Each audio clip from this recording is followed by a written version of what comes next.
Assalamualaikum warahmatullahi wabarakatuh. Sahabat muslimin dan muslimat, terima kasih atas kesetiaannya bersama channel Utam TV.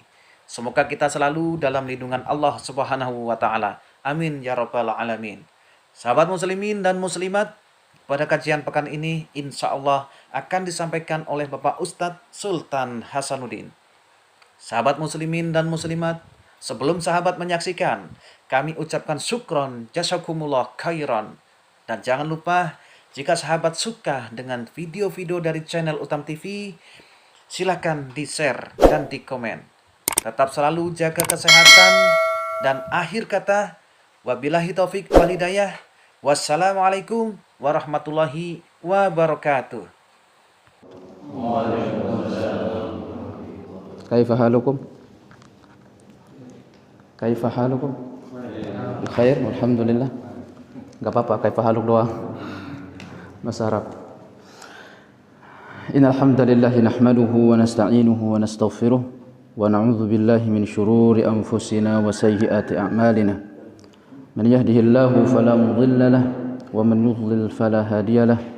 Wa asyhadu an la ilaha illallah wahdahu la syarika lahu.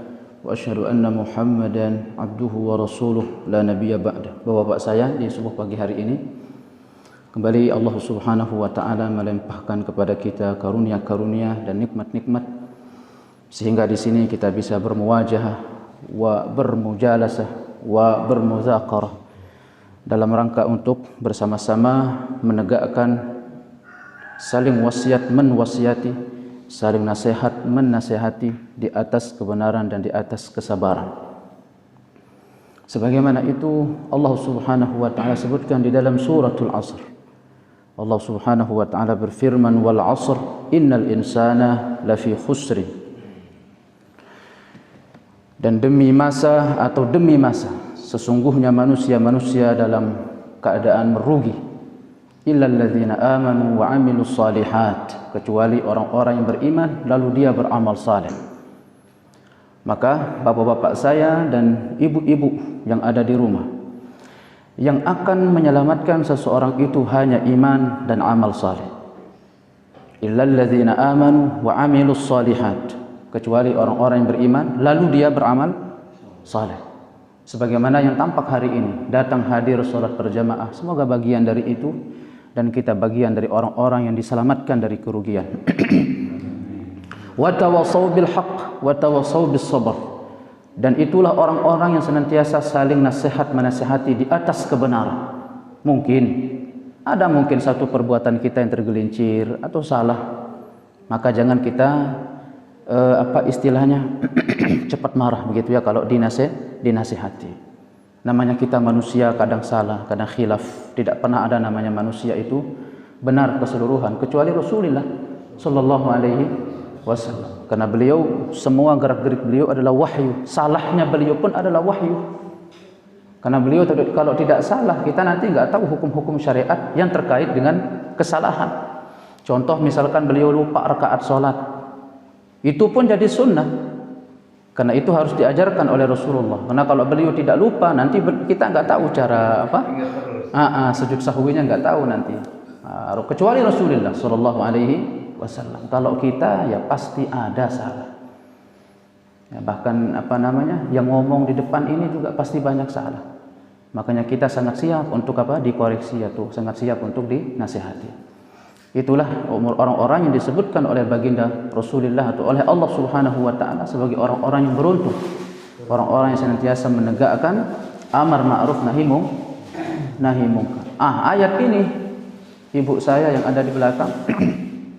Ayat ini atau suratul Asr itu mereka dahulu para sahabat Nabi itu kalau mereka bertemu satu dengan yang lainnya mereka bersalaman sambil membaca suratul Asr.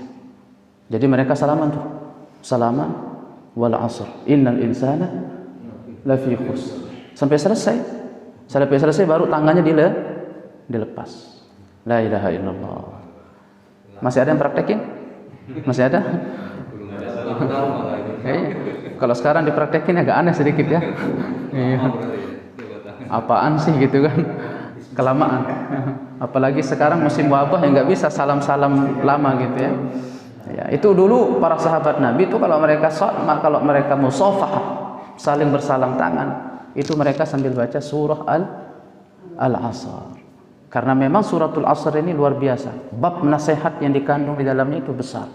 Makanya Imam Asy-Syafi'i rahimahullah, sebagaimana itu dinukil oleh Imam Muhammad Ibn Sulaiman Ad-Dir'i rahimahullah.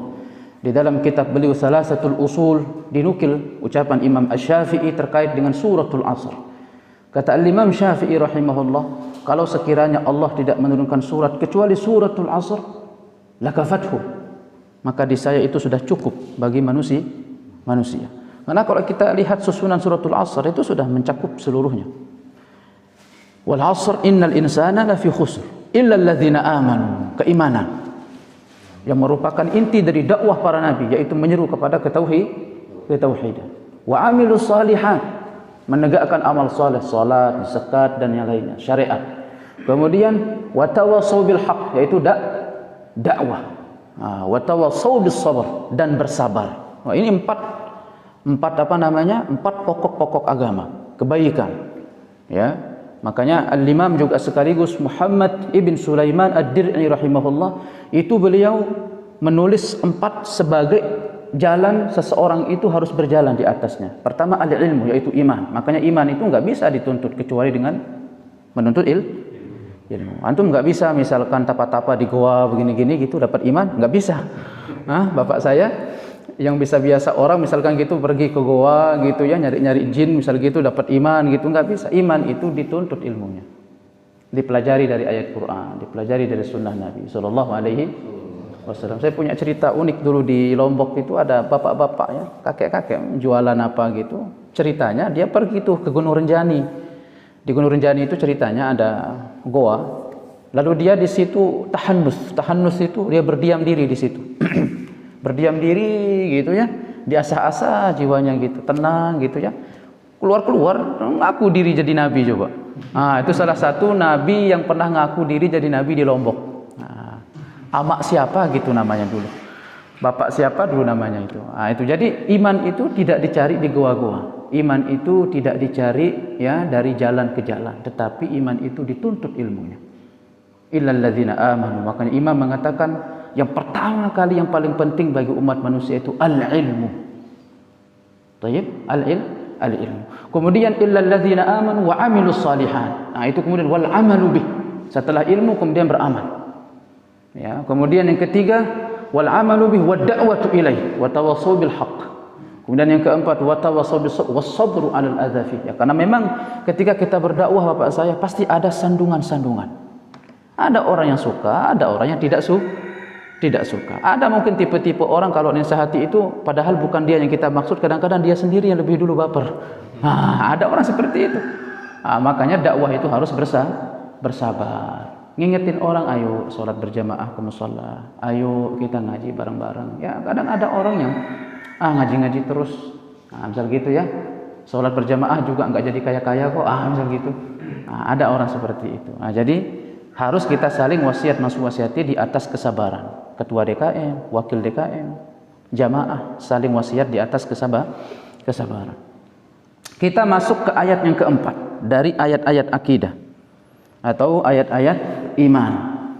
Di sini Allah Subhanahu wa taala katakan atau berfirman wa'budullaha wa la tusyriku bihi syai'a.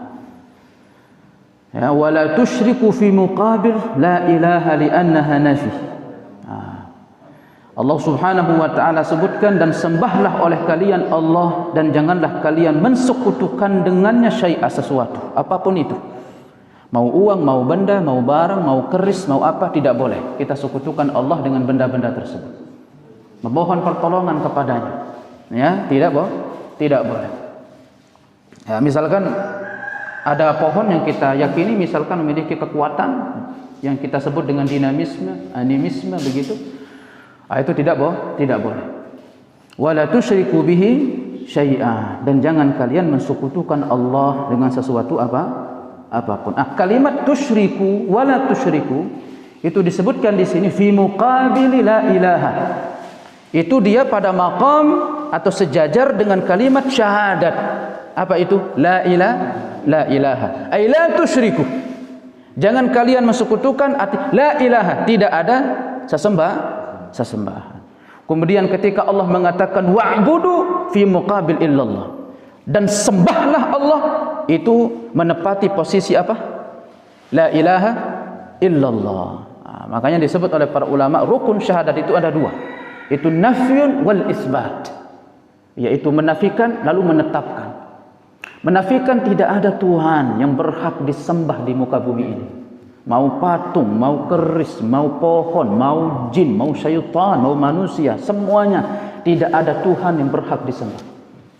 Baik, ya kita nggak berbicara Tuhan orang lain ya. Ini adalah akidah umat Islam. Makanya nggak ada manusia itu jadi Tuhan, nggak ada. Nah itu jadi orang itu harus menafikan dulu seluruh yang dituhankan, tidak ada Tuhan yang berhak disembah di muka bumi ini, mau apapun namanya. Kemudian kita tetapkan illallah, kecuali Allah. Makanya Abu Jahal dulu marah banget dulu ketika didakwahi ini. Ketika Rasulullah datang ke pasar-pasar itu, qulu la ilaha illallah. Bahkan dulu kayak ya ma'asyara Quraisy, kata Nabi. Itu beliau naik ke bukit lalu diserunya kepada orang-orang Quraisy, ayo kumpul. Lalu Rasulullah mengatakan apa? Qulu la ilaha illallah.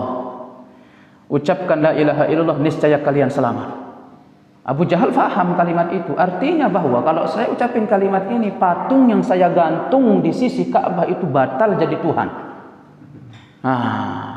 Yang setiap musim haji itu mereka dulu kaum musyrikin itu biasa mereka bertawaf di Ka'bah itu sambil bertelanjang dan sambil membawa darah untuk sesembelihan patung dan berhala. Nah, ketika mereka mengatakan qulu la ilaha illallah, berarti patung itu tidak berhak untuk disembah. Makanya mereka mengatakan alihadza jaba'tana ya Muhammad. Apakah hanya karena ini engkau kumpulkan kami ya Muhammad? Nah, makanya turunlah ayat tabbat yada abi lahabin wa tab, ya. Karena dia sambil nunjuk-nunjuk Nabi dulu. Begini dia. Makanya Allah langsung mengancam tangannya Abu Lahab. Karena dia nunjuk-nunjuk Nabi. Ya, makanya bapak saya ketika kita menyebut nama Nabi Muhammad itu pilih bahasa yang paling halus. Syukran. Jazakallah khairan. Pilih bahasa yang paling beradab. Misalkan meninggal sama wafat sama tidak? Meninggal sama wafat sama tidak? Sama. Menggunakan kalimat meninggal untuk Nabi Muhammad cocok atau tidak? Tidak cocok. Maka pilihlah ucapan yang paling indah. Kita katakan Rasulullah wafat. Jangan katakan Rasulullah meninggal. Ada bahasa-bahasa lain yang lebih halus daripada itu, gunakan pada Rasulullah. Dulu Abu Lahab itu dicela oleh Allah atau diancam oleh Allah. Dia tunjuk-tunjuk Nabi. Hal hadza jaba'tana ya Muhammad. Makanya Allah langsung turun ayat tabbat yada abi lahabin wa tab. Celaka tangan Abi Lahab. Langsung dipotong oleh Allah Subhanahu wa ta'ala. Dan Abu Lahab terancam di dalam ayat pasti masuk neraka. Makanya Abu Lahab itu gak akan bisa masuk Islam. Karena kalau dia masuk Islam berarti Allah bohong dong di dalam ayat. Karena Abu Lahab pasti masuk neraka. Baik. Di sini ketika Allah mengatakan ta'budu, itu menempati posisi illallah. Tidak ada Tuhan yang berhak disembah di muka bumi ini kecuali Allah Subhanahu wa ta'ala. Di sini disebutkan ayat selanjutnya atau kata selanjutnya syai'an. Syai'an di sini nakiratun fi siyaqin nahi. Syai'an ya dengan penambahan tanwin di akhir kata syai'an itu disebutkan sebagai isim yang nakirah. Nakirah itu menunjukkan sebuah kalimat atau jumlah nahi. Nahi itu pelarangan. Ya, nakirah dalam bentuk pelarangan. Fa ta'ummu kulla syai'in. Maka keumuman di sini pelarangan tidak ada Tuhan yang berhak disembah kecuali Allah, maka mengumumkan segala sesuatu. La nabiyan, tidak nabi, wala malakan, dan tidak juga malaikat. Artinya nabi tidak bisa jadi Tuhan, malaikat tidak bisa jadi Tuhan, wala waliyan, tidak juga seorang wali. Jangan juga karena kita terlalu sama wali akhirnya ngangkat dia ke posisi yang mestinya bukan pada posisinya. Atau misalkan posisi rububiyah. Misalkan kita anggap wali ini bisa menciptakan bumi, misal begitu, la ilaha illallah, itu tidak boleh. Atau misalkan wali ini bisa mendatangkan rizki, misalkan begitu, la ilaha illallah, tidak boleh. Apalagi yang bukan wali, yang mengatakan bahwasanya misalkan di laut sana itu ada penunggunya, Nyi Roro Kidul misal gitu ya, lalu disesembahkan sesajen atau apa. Itu saya punya budaya di Lombok itu. Nah, perlu kita kritis ya, karena itu bertentangan dengan syariat Islam. Itu saya punya tradisi di Lombok itu, apa saya itu kalau lagi banyak musibah yang terjadi di laut, itu katanya penghuni lautnya lagi marah. Bagaimana cara selamatinnya? Selamatinnya itu mencari wanita gadis yang belum haid. Wanita gadis belum haid, bukan kecil ya. Wanita gadis belum haid di usia berapa itu? Ya, usia berapa itu? Kelas-kelas berapa itu? Kelas-kelas 3 SD ya? Iya, kelas-kelas begitu sudah. Itu wanita gadis belum haid 10 orang.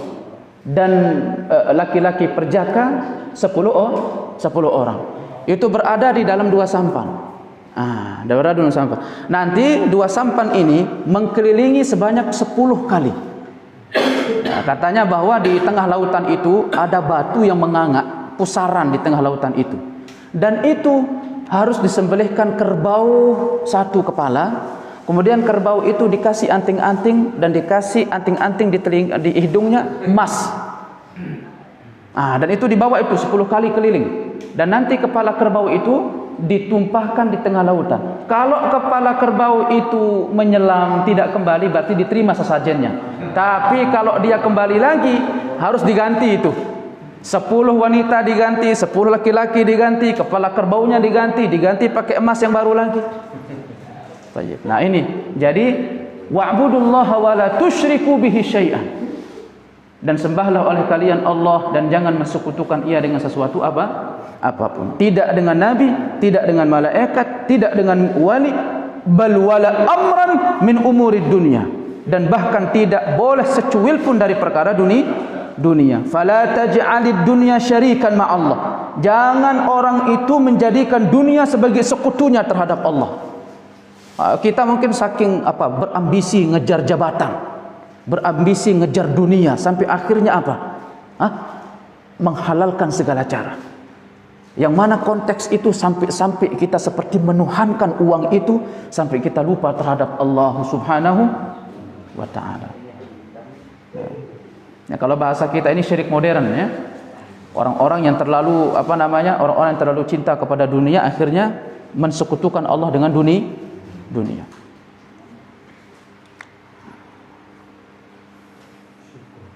Wal insanu idza kana habbuhu dunya kana abidan laha. Karena seseorang itu apabila telah obsesinya itu sepenuhnya dunia, maka itu pasti dia akan menjadi budak dunia. Itu pasti itu. Orang kalau sudah obsesinya terlalu besar terhadap dunia, maka dia pasti menjadi budak dunia. Makanya ini perkara ini bapak saya itu sudah dicela dari awal oleh Rasulullah sallallahu alaihi wasallam. Ini yang disebut dengan istilah kikir terhadap dunia atau pelit.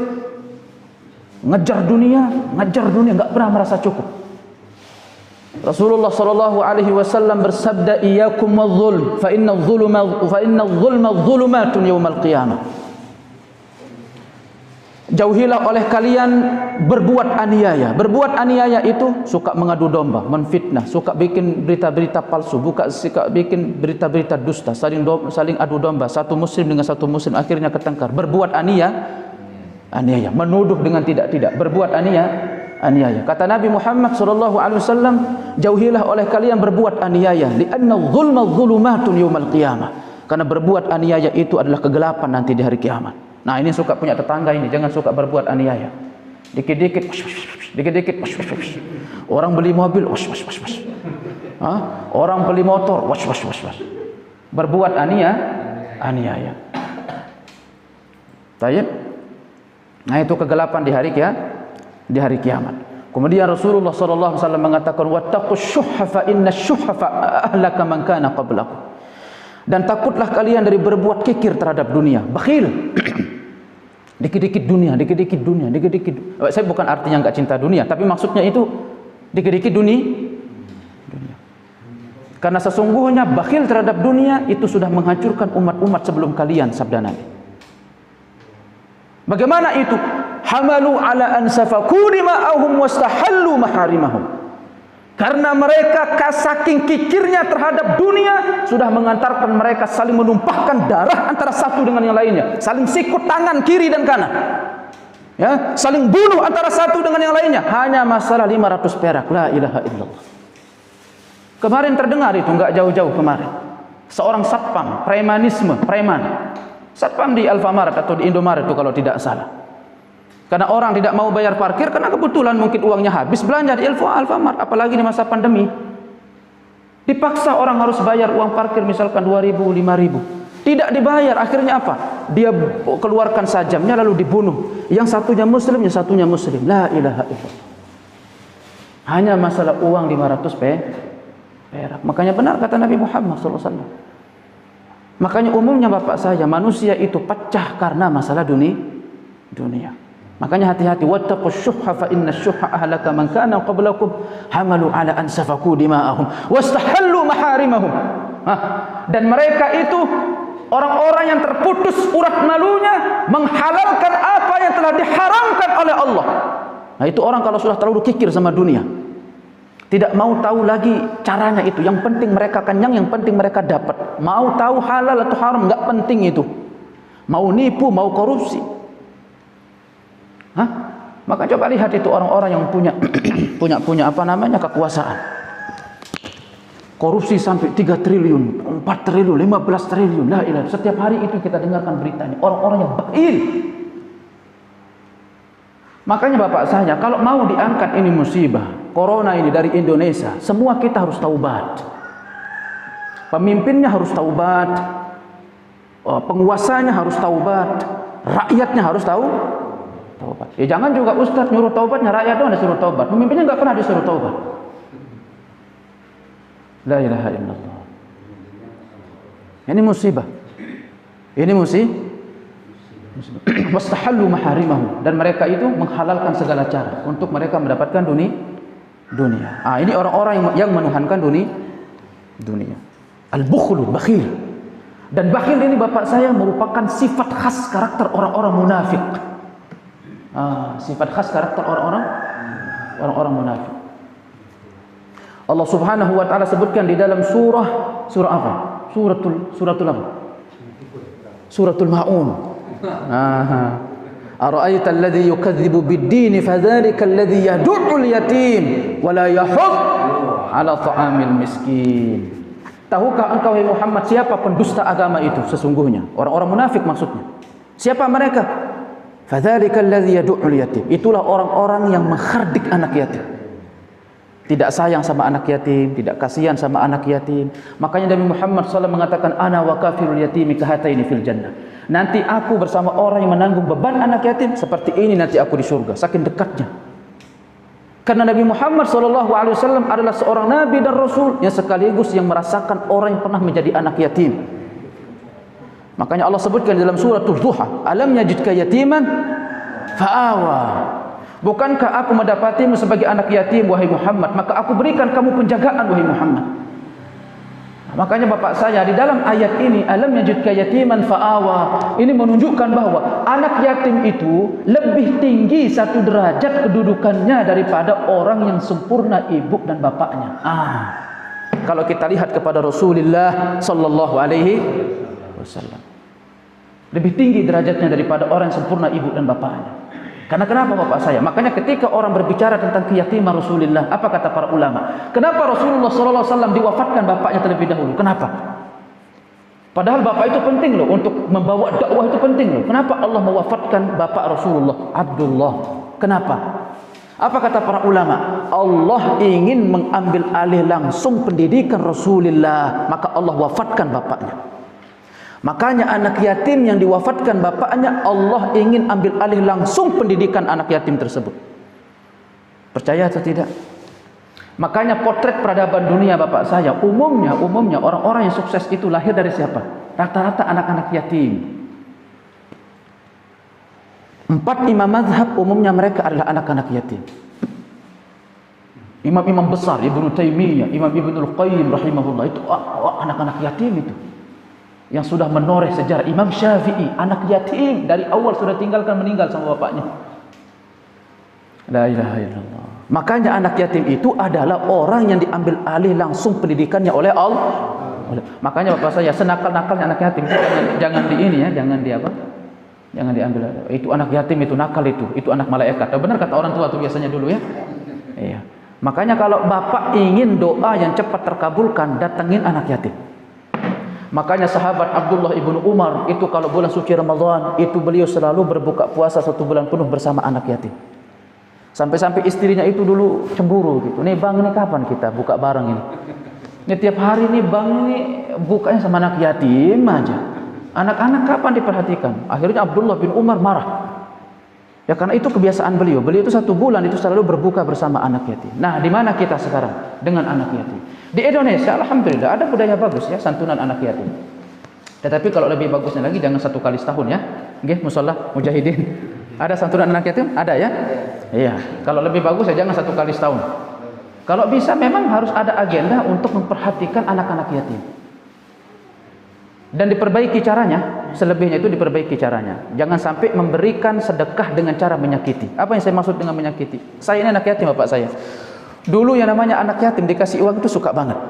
Saya dulu tuh suka dipanggil ke masjid, dipanggil gitu ya, dibagi-bagiin uang. Ya. Tapi terus terang, anak itu malu, wallah malu. Duduk sama anak-anak kayaknya sendirian, nggak punya anak, nggak punya bapak gitu, malu gitu. Makanya kalau mau lebih bagus itu datengin anak yatim secara pribadi, secara personal, secara yayasan, ketuk pintu rumahnya dan dikasih uang secara pribadi. La ilaha illallah. Ini mulia sekali.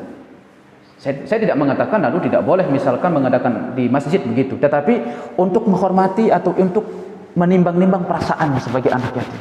Karena terus terang begitu saya dikumpulkan bersama anak-anak yatim yang lain, sedih gitu. Kayaknya kita ini kumpulan orang-orang nggak punya bapak gitu ya. Sedih. Datengin pintu rumahnya, minta doanya, ya Allah, atau doakan saya. Doakan saya semoga bisa nikah 2 kali lagi ya. Nanti kalau dikabulin jangan protes ya, karena doa anak yatim itu terkabulkan. Ya, doa anak yatim itu terkabulkan. Tapi ini jangan dipraktekin ya, jangan dipraktekin. Ntar kalau dikabulkan istrinya repot nanti di rumah. Minta doa sama anak yatim ya. Kemudian tidak perhatian sama orang miskin, bakhil. Ya coba lihat itu sekarang orang-orang yang mengkorupsi dana-dana uang, la ilaha illallah. Orang dalam kondisi susah seperti ini masih bisa-bisanya korupsi belasan triliun dan yang lainnya. Dan fenomena-fenomena jahat seperti itu bapak saya, itu adalah merupakan siksaan juga dari Allah Subhanahu wa ta'ala. Ya, itu fenomena-fenomena jahat seperti itu adalah siksaan dari Allah Subhanahu wa ta'ala.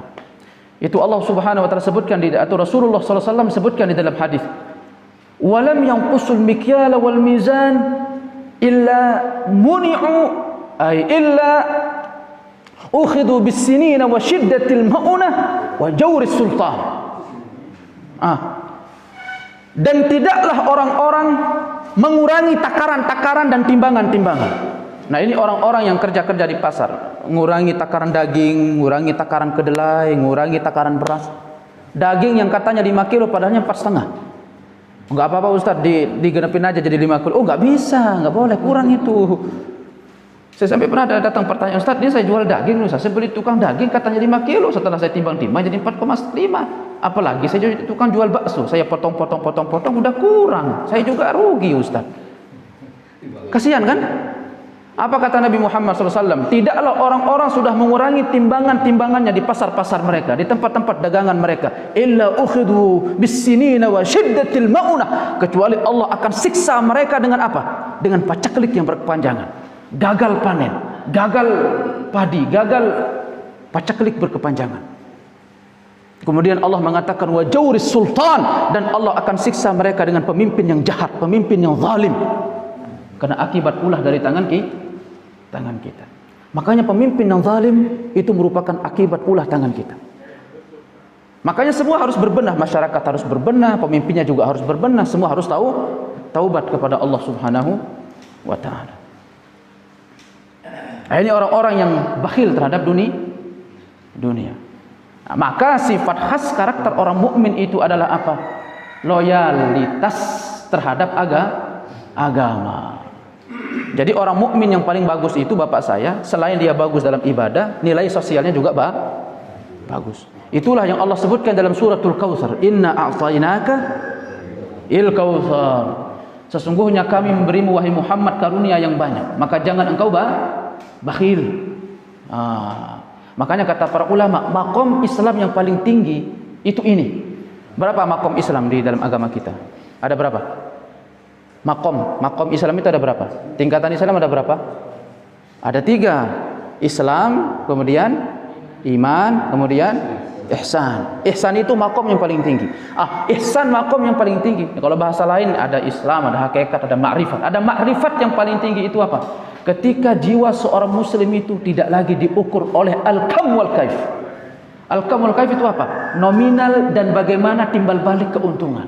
Nah, jadi orang mukmin yang makomnya paling tinggi itu orang mukmin yang loyalitasnya paling tinggi. Jadi nominal itu enggak penting lagi dia. Dia sedekah jor-joran, loyalitasnya la ilaha illallah, 10 juta, 10 juta, 5 juta, 5 juta.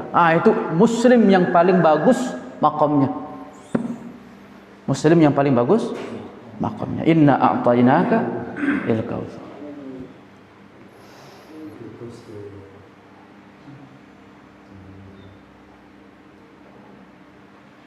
Wabil walidaini ihsana, dan terhadap kedua orang tua berbuat baiklah, wabidhil qurba wal yatama wal masakin. Ya, dan kepada orang-orang terdekat, anak-anak yatim dan orang-orang miskin berbuat baiklah. Itu jadi Allah Subhanahu wa taala sebutkan di sini para kerabat, kemudian anak-anak yatim, orang-orang miskin. Makanya jangan bakhil. Makanya Allah sebutkan juga dalam ayat lain, wala yasabanna alladhina yabkhaluna bima atahumullahu min fadlih. Jangan menyangka orang-orang yang pelit terhadap apa yang sudah Allah berikan karunia kepada dia. Allah gaji setiap bulan, Allah gaji setiap tahun, Allah berikan keuntungan setiap dari dagangannya. Dia tahan itu uangnya. Wala yahud ala ta'amil miskin. Dia tahan hartanya dari memberi makan orang miskin. La ilaha illallah, padahal gajinya sekian, gaji 10.000 Bapak saya. 15.000 enggak bisa. Cobalah adakan agenda 1 hari aja, 1 malam saja. Alhamdulillah kita punya waktu yang banyak kok sama istri kita, sama anak-anak kita. 1 malam saja. Coba ajak anak tetangga kita yang belum makan di samping. Yuk kita makan yuk. Padang luar nih ke tempat pasar. Tuh yang depan mana itu? Yang dekat udah tutup padang yang di sini ya. Anda suka makan di padang di sini, tutup dia. Enggak tahu itu udah pindah ya kayaknya. Itu padang enak itu yang di samping ini. Saya suka makan di sini Pak tuh. Padang yang di sini tuh suka nutup. Apa? Oh, pulang kampung. Iya, saya kira jual itu. Ya, itu dibawa itu misalkan anak tetangga kita. Ayo kita makan yuk di si Padang. 10.000, 15.000. Untuk menciptakan nilai-nilai sosial. Makanya kata Allah, jangan menyangka orang-orang yang pelit terhadap apa yang telah Allah berikan karunia-karunia. Huwa khairal lahum bal huwa syarrul lahum. Itu lebih baik bagi mereka. Enggak, kata Allah. Itu sangat buruk bagi mereka.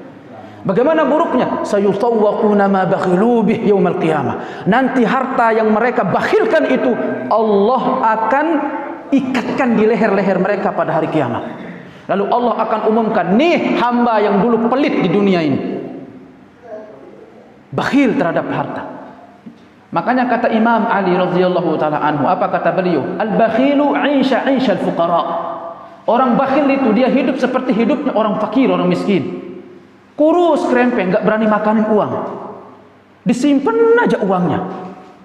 Jangankan sama dirinya, sama istri, sama anaknya pelit, apalagi orang lain. Nanti kalau sudah sakit baru tahu rasa itu. Yang kenyang dokter, yang sakit dia.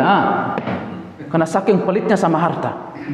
Makanya syukur istri-istri yang punya suami loyal itu ya. 10 juta masuk, 10 juta habis. 5 juta masuk, 5 juta habis. Senang Ustaz, ya Allah suami saya itu gajinya 10 juta sebulan langsung habis Ustaz. Oh alhamdulillah. Alhamdulillah. Alhamdulillah. Tapi begitu Ustaz, waktu kita ada uang makan bareng, waktu kita lapar ya sudah lapar bareng-bareng. Itu bagus itu. Ya. Jangan bakhil-bakhil sama keluarga, jangan pelit-pelit sama keluarga. Makanya kata Imam Ali begitu, orang yang bakhil itu orang yang hidupnya seperti hidup orang fakir, sempit hidupnya, lapar, dia punya uang. Tetapi apa kata Imam Ali?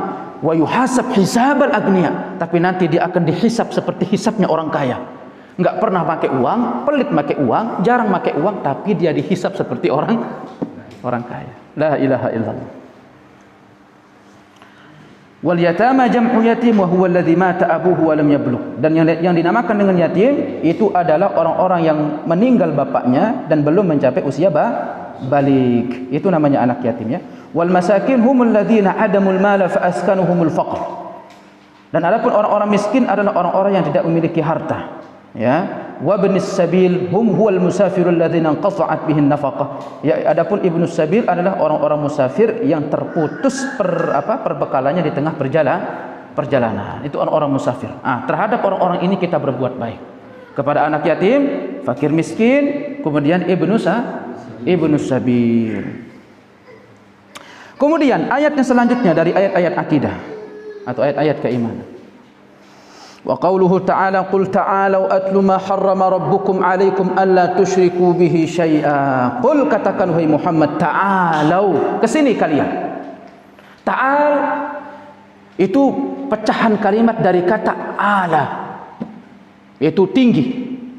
Makanya bahasa Arab itu kalau orang memanggil ta'al ya Ali atau ta'al ya Muhammad, itu luar biasa maknanya Bapak saya.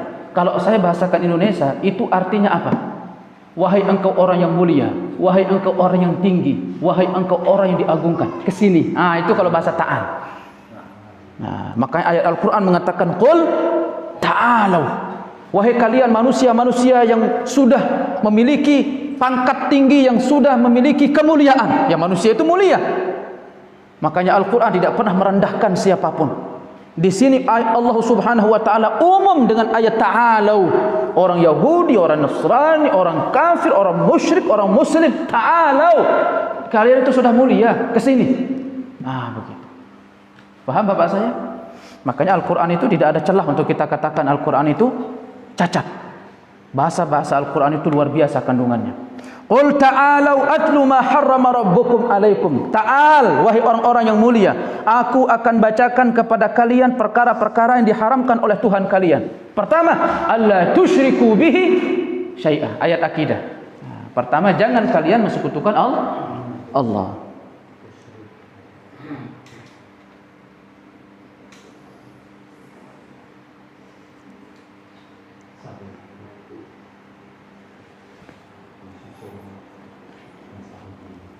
Ya, jangan menyekutukan Allah Subhanahu wa taala.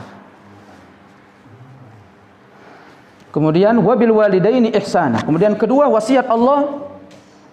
Kemudian yang kedua wasiat Allah, jangan mensekutukan Allah. Kemudian berbuat baik terhadap kedua orang tua. Ayat ini ya Allah Bapak saya berjalan terus dari ayat akidah pertama itu orang tua selalu disebut setelah haknya Allah.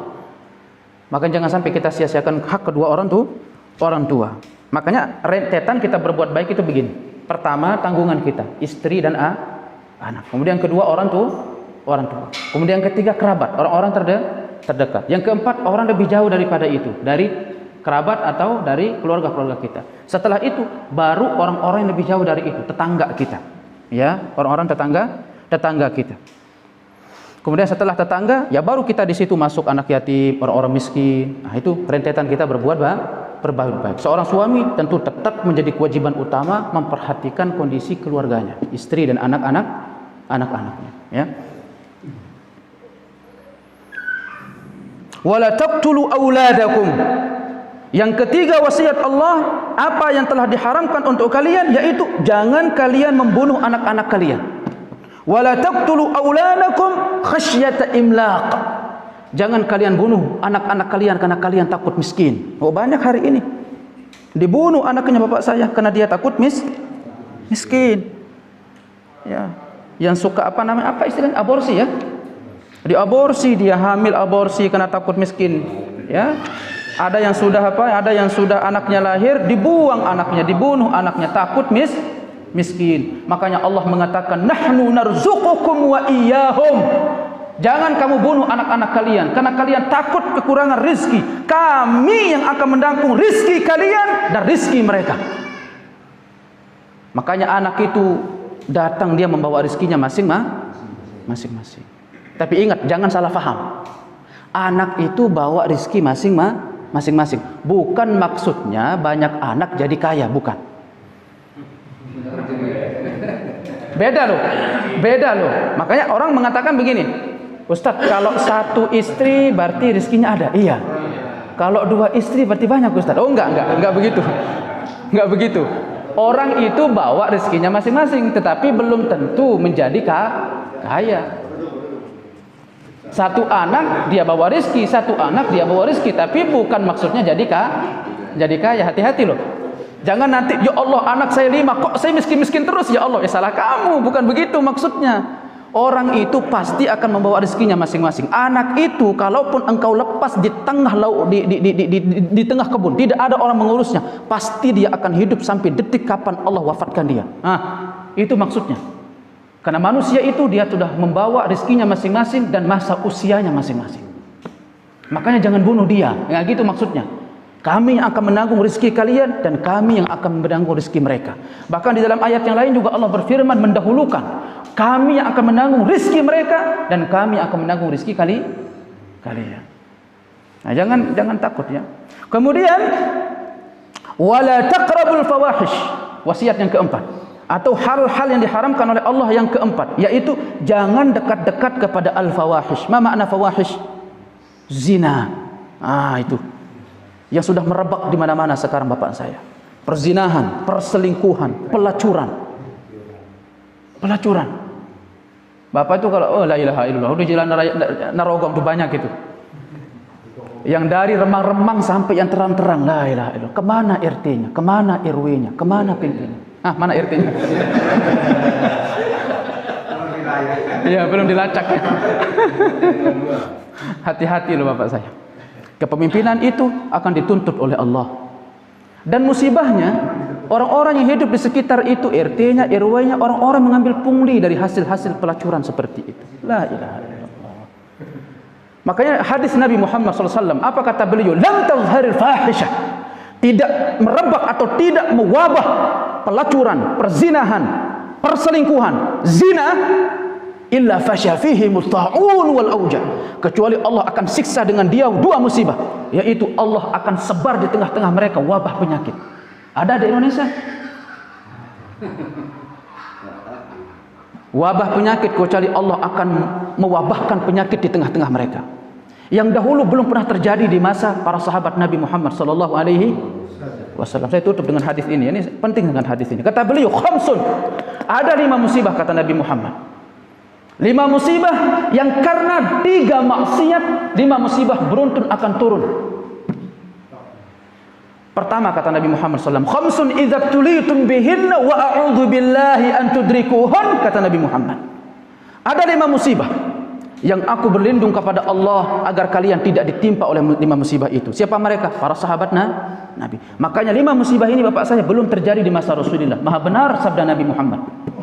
Min alamatin nubuwah, tanda-tanda kenabian. Nabi Muhammad benar dalam masalah ini. 5 musibah belum terjadi di masa Rasulullah dan di masa para sahabat Nabi Muhammad sallallahu alaihi wasallam. Yang pertama kata Nabi Muhammad, walam tazharil fahishatu fi qaumin qat.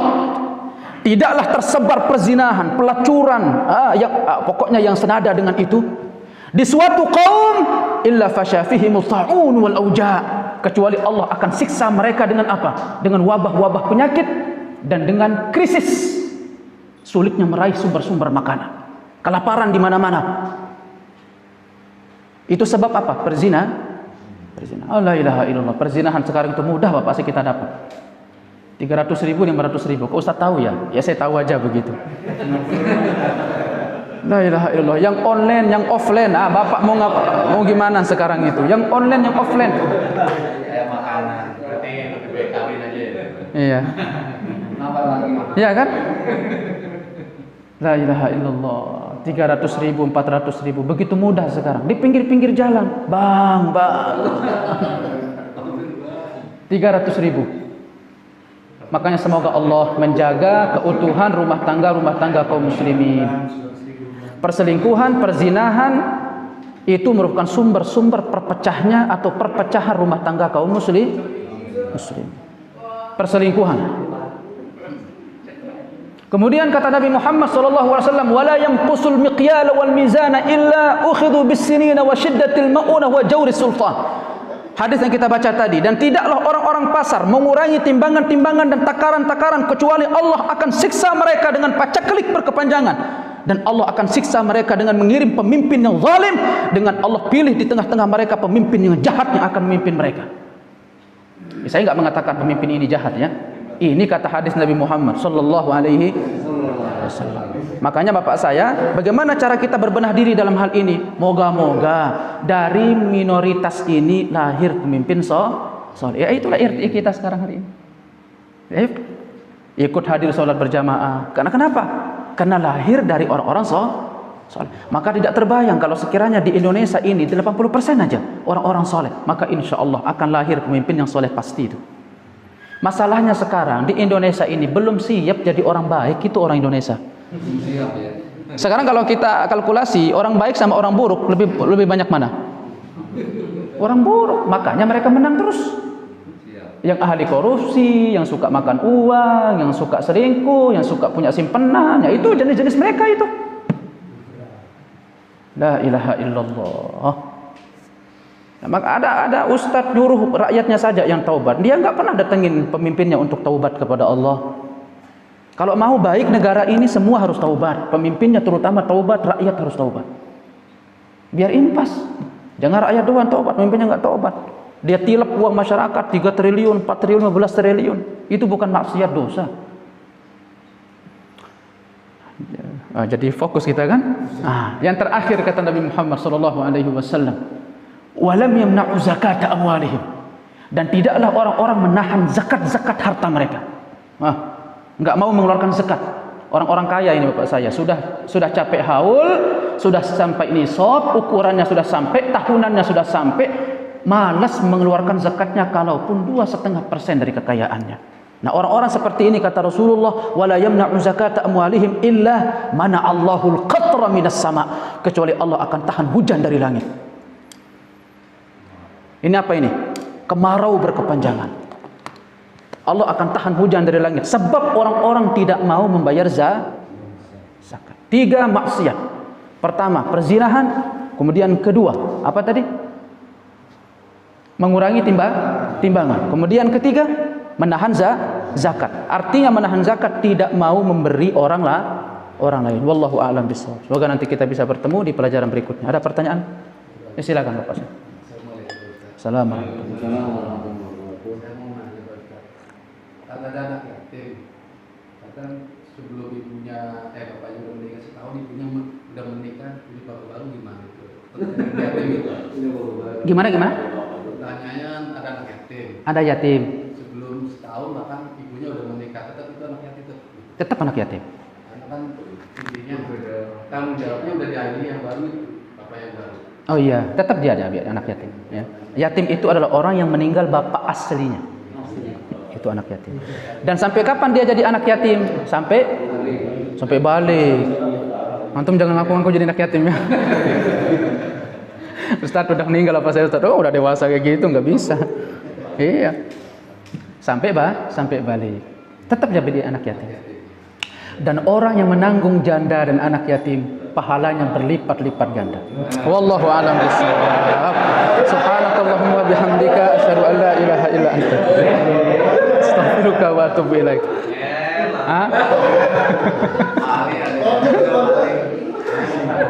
Ya, silakan, Pak. Masalah sedekah itu. Kalau diberikan ke kita misalkan ke anak yatim. Nah, itu sedekah itu apakah langsung diberikan ke anaknya atau apakah ke ibunya? Ke ibunya. Sebaiknya gitu. Ya, sebaiknya ke ibunya. Ya, tetapi sebaiknya Ya.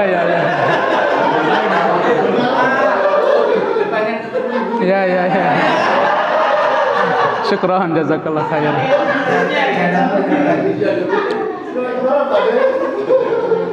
Ini udah mulai nggak kondusif udah ini ya. Iya, ibunya ya. Kenapa? Karena anak itu dia tidak boleh memegang harta kecuali sampai balik, kecuali sampai dia bisa menggunakan hartanya dengan tetapi sebaiknya anak itu tahu kalau dia diberikan harta, diberikan bantuan. Ya, kalau bisa ibu dan anaknya hadir ya. Kalau bisa ibu dan anaknya hadir. Iya. Bagusnya selamanya ya, Ustaz. Iya. Hah? Bagusnya selamanya, jangan sekali ngasih ya. Dihalalkan. Ya lebih bagus itu. Ahsan. Ya. Dan itu makom ihsan yang paling tinggi, makrifat yang paling hakikat. La ilaha illallah. Ada lagi? Tafadhal, ada lagi? Ya silakan. Yang ketiga ya. Iya, silakan. Bismillahirrahmanirrahim. Bismillahirrahmanirrahim. Saya pernah mendengar sebuah kisah bahwa seorang laki ini dia lebih mendahulukan ibunya ketika memberikan dari kebutuhannya daripada keluarganya. Jadi Ustaz kan menyampaikan bahwa bersedekah itu keluarga baru orang tua. Iya. Mohon penjelasannya. Iya. Berlebihan di dalam ngasih orang tua itu juga dalam tanda kutip. Kenapa saya katakan dalam tanda kutip? Seorang suami juga harus benar-benar bisa mengakomodir uangnya. Ya, mengakomodir uangnya. Saya tidak katakan seorang suami itu tidak boleh berbakti kepada kedua orang tua, tetapi suami itu tetap tanggungan utamanya adalah istri sama anak-anaknya. Apalagi mungkin ibu kita masih punya suami misalkan. Kalau sudah tidak punya suami, itu lebih bagus lagi untuk kita berbuat baik kepada kedua orang tua. Maksudnya jangan sampai berbuat baik kepada tipe orang yang kedua atau ketiga atau keempat, akhirnya tanggungan utama kita kolab. Ya, makanya disitulah bisa-bisanya membagi uang. Maka disitulah nasihati istri, tidak boleh cemburu sama ibu. Ibu juga tidak boleh cemburu kepada menantu. Bisa baik semuanya. Ya, bisa baik semuanya. Mungkin ketika misalkan anak kita mungkin butuh uang 200.000, kemudian ibu kita kasih 100.000, ya mungkin tanggungannya itu 200.000, beli daging, beli makan, uang anak sekolah dan yang lainnya. Ya tidak. Itulah adilnya Islam. Adilnya Islam itu bukan masalah nominal, bukan, tetapi sesuai dengan kebutuhan.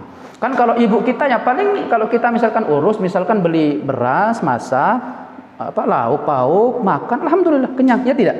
Tinggal fokus ibadah. Jangan minta 2 juta, mau ngapain emak-emak 3 juta, 5 juta. Mau shopping. Nah, gitu maksudnya. Jadi, jangan sampai perhatian kita kepada tipe yang kedua, ketiga, keempat, kelima, akhirnya tanggungan utama kita menjadi kolab. Tetapi tetap seorang suami itu harus berbakti kepada kedua orang tua. Wallahu a'lam bishawab. Bapak saya, terakhir. Satu lagi. Waalaikumsalam. Ini dalam konteks yang berbeda Ya. mengqadha salat. Mengqadha salat. Mungkin dulu kan kita belum keyakinan kita atau iman kita masih kurang masih ibarat masih kembali dulu ilmu kurang. Iya. Jadi kita lupa sholat sudah kita tidak laksanakan, mungkin bisa nggak atau ada hukumnya seperti apa? Hukum terkait dengan qadha salat, kata para ulama ahli fikih, ada beberapa solusi. Pertama, dia mengqadha salat sesuai dengan yang dia ingat. Setelahnya dia bertaubat kepada Allah. Jangan ulangi. La ilaha illallah. Ada orang yang salat, bukan bapak saya, tetapi ada orang salat itu enggak kenal salat kecuali setelah usia 50 tahun, 60 tahun. Gimana salat yang sebelum-sebelumnya? Makanya kata para ulama, dan bisa dengan mengikuti dengan salat yang dia lakukan. Misalkan salat zuhur, dia qadha dengan zuhur. Salat asar, nanti ikut lagi salat asar. Dan jangan lakukan di masjid, biar orang jangan salah paham. Kok 2 kali dia salat ya? Jangan. Kalau bisa pulang ke rumah, misalkan habis salat zuhur jamaah di masjid, nanti di rumah salat zuhur. Dan qadha salat sesuai yang dia ingat. Dia bertaubat kepada Allah dan jangan diulangi. Insyaallah dengan seperti ini, semoga Allah Subhanahu wa taala bisa ampuni. Kemudian kedua, setelahnya memperbanyak amal saleh. Karena memperbanyak amal saleh itu bisa untuk menimbun dari kesalahan-kesalahan yang lalu. Makanya Allah atau Rasulullah mengatakan ittaqillaha haitsu ma kunta wa atbi'is sayyi'atal hasanah tamhuha. Dan ikutilah keburukan itu dengan kebaikan, karena kebaikan itu bisa menghapus keburukan. Jangan menyesal. Jangan menyesal terlalu lama, akhirnya menjadi orang yang berputus asa. Tidak, Allah Maha Pemurah. Bagaimana caranya? Makanya kata Abdullah bin Mas'ud, orang yang cerdas itu adalah habis dia melakukan dosa, dia melakukan kebaikan yang lebih besar dari maksiat itu. Bukan arti antum melakukan dosa lalu melakukan kebaikan, bukan. Maksudnya apa? Menimbun keburukan dengan kebaikan. Begitu. Melakukan amal soleh. Imam Ahmad rahimahullah mengatakan yang kedua. Kata Imam Ahmad rahimahullah, tidak ada qadha salat bagi orang yang sengaja meninggalkan salat. Kata Imam, yang boleh mengqadha salat hanya orang yang lupa. Orang-orang yang memiliki uzur, itu orang yang boleh mengqadha salat. Karena mengqadha salat itu dispensasi. Sementara orang yang sengaja meninggalkan salat tidak ada dispensasi untuk dia. Dihukum berat orang meninggalkan salat. Tidak ada qadha. Apa yang dia lakukan? Lalu bagaimana saya, Ustaz? Saya sudah banyak enggak salat, Ustaz. Apa kata Imam Ahmad? Taubat, istighfar, jangan diulangi. Setelahnya itu perbanyak amal soleh. Faham Bapak saya? Bisa kita gabungkan yang kedua ini. Berapa dari jumlah rakaat yang kita lupa? Silahkan untuk diqadha. Karena kita tidak tahu ini apakah karena uzur atau karena lupa atau karena sengaja. Umumnya kita sholat itu tidak sholat karena sengaja. La ilaha illallah. Maka bisa dengan solusi seperti itu. Alhamdulillah kita bisa kajian sampai hari ini, sampai detik ini. Semoga kita bisa berjumpa di pelajaran berikutnya. Wallahu taala a'lam bissawab. Yang baik, yang benar datang dari Allah Subhanahu wa taala, yang salah datang dari saya pribadi dan syaitan. Mohon maafkan saya kalau ada kalimat-kalimat dan ucapan-ucapan yang tidak baik. Kita tutup dengan berdoa kepada Allah. Allahumma ighfir lil muslimin wal muslimat wal mu'minin wal mu'minat al ahya'i minhum wal amwat wa li jami'i masyayikhina wa li asatidina wa muallimina bi afwika ya arhamar rahimin. Subhanakallahumma bihamdika asyhadu an la ilaha illa anta astaghfiruka wa atubu ilaik. Assalamualaikum warahmatullahi wabarakatuh.